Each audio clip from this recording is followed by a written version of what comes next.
üldse käib. Me peame kasutama inline style'i ja me kasutame skriptis sellist asja nagu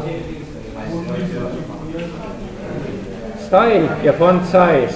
Me saame style'iga küsida kõiki CSS-i elemente, properteid ja font size on see, millele me anname väärtuse. Ta peab olema mingites ühikutes, kas siis remmi, antud juhul teeme näiteks remmides või pikslites, ükskõik kummas praegu.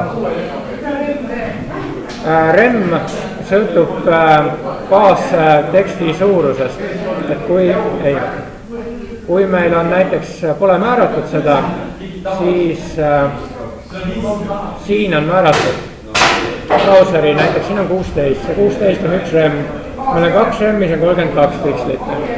Nii, aga me saame seda ka eraldi määrata ära, kui me tahame.